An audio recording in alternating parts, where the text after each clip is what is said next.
bi ye araba ye novembre kalo tile 5 san 2025 a bɛ aw bɛɛ lajɛlen fo aw ka wagati cogoya la kunnafoni min na bɔ sigi kama kɔnɔ tɛnɛ fo ka taga se sibiri ma ni y'o waati selen a y'aw bisimila.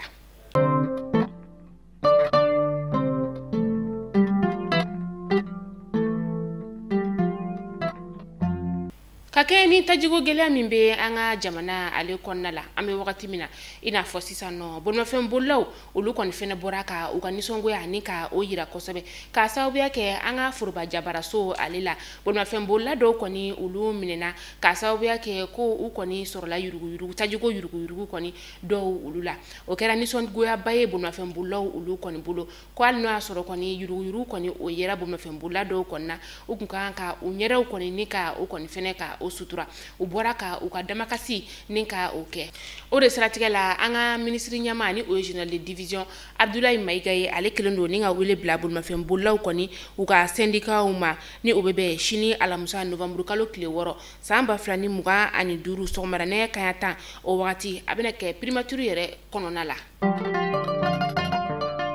Cakɛyɔrɔ min bɛ yen nɔ ni ale bɛ wele ko centre de coordination de gestion des crises olu kɔni bɔra ni ka sɛbɛnfura bɔ kunun k'a yira k'a fɔ ko bolimafɛn bolila minnu kɔni kelen don ka u ka bolimafɛnw ni ka olu jɔ taji feere yɔrɔ olu la k'a sɔrɔ hali ni taji yɛrɛ kɔni tɛ taji feere la u kelen don ka bolimafɛnw ni ka olu jɔ sirada kɛrɛfɛlaw la k'a ɲininen don u fɛ bɛɛ lajɛlen ka t'i ka bolimafɛnw ni ka olu ta ka bɔ sirada kɛrɛfɛlaw olu la k'a sababuya kɛ bolimafɛnw jɔli siraba kana ale la a bɛ se ka kɛ sababu ye ni ka lakanabaliya ka o kɔni fɛnɛ ni ka o sinsin ko maa o maa ni ma t'i ka bolimafɛn kɔni ta ka bɔ sirada kɛrɛfɛla la o wajibiyalen don ni ka bolimafɛn ninnu kɔni ta ka t'u bila GMS ale kɔnɔna la. An bɛ waati min na i n'a fɔ sisan nɔ tajigo gɛlɛya ale kelen don sababu ye ni ka dɔ fara balofɛnw kɔni olu sɔngɔ kan an ka faba o kɔnɔna la yan nɔ balofɛn gɛlɛyali yɛrɛ kɔni bɛ ka denbaya caman ni ka olu kɔni kamana gan musolaka minnu fɛnɛ kɔni bɛ taa ni ka nan san sugu la olu kelen don k'a yira k'a fɔ ko nafɛnkɛnɛw kɔni olu sɔngɔ fɛnɛ kɔni yɛlɛlen don kosɛbɛ an bɛ tali kɛ jɛgɛ kɔni u ka fɔlɔ jɛgɛ min n'ale kilo kilancɛ tun bɛ feere sefa wari 300 o la sisan u taara yɛrɛ sɔrɔ fo sefa wari 400 ani dɔrɔmɛ 50 la supɔmu kɔni ale tun bɛ feere sefa wari dɔrɔmɛ 40 sisan u bɛ feere fo sefa wari dɔrɔmɛ 100 subara yɛrɛ kɔni o la nin kelen bɛ gɛlɛyaba ye nasanaw kɔni olu bolo u ka fɔla jaba yɛrɛ kɔni fɛnɛ o kuma tɛ dɔ farala o fɛnɛ sɔngɔ kan nin bɛɛ lajɛlen kumakan ye fɛn kelen de ko taji ale sɔrɔli ka gɛlɛn.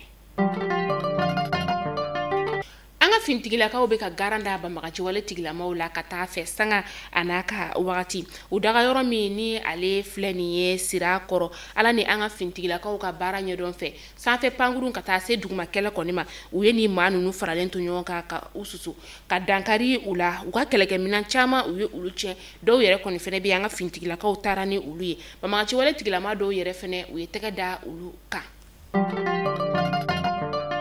Segu Kayi Sikaso olu gouverneur kɔni ye dɔ fara fɛn min ye couvre-feu ale ye kuntagala o kan min ni daminɛ su nɛgɛ kanɲɛ 10 ka taa se sɔgɔmada nɛgɛ kanɲɛ 5 o ma a daminɛna novembre kalo tile 3 a bɛ taa kuncɛ décembre kalo tile 31 san 2025 bolimafɛn minnu bɛ yen nɔ ni olu yamariyalen don ka bɔ nin lɛrɛ kɔfɔlen kɔnɔna la olu bolimafɛnw dɔrɔn de bɛ se ka boli.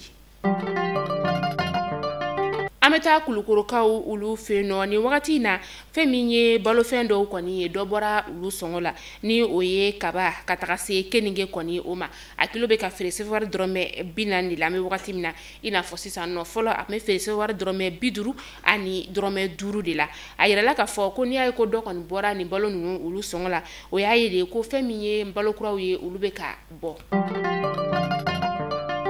An bɛ taa Benina ale bɛ tomini ya o lamini na a sifinakaw olu kɔni kelen don ka a sira kɔni ni ka tigɛ sira min yɛrɛ kɔni bɛ taa Burkina Fasokaw ka jamana o kɔnɔna la kabi novembre kalo tile fɔlɔ o tɛmɛnin na u kelen don k'a yira k'a fɔ ko fɛn min ye faraɲɔgɔnkan jɛkulu min ni ale bɛ wele ko volontaire pour la défense de la patrie VDP Burkinabekaw olu fɛ yen nɔ olu kɔni sifinakaw ye dankari u ka maa 2 kɔni ka bunahadamadenya o la ni o y'u ka duguladen dɔw kɔni o de sababuya la u kelen don ka sira kɔni ni ka o tigɛ.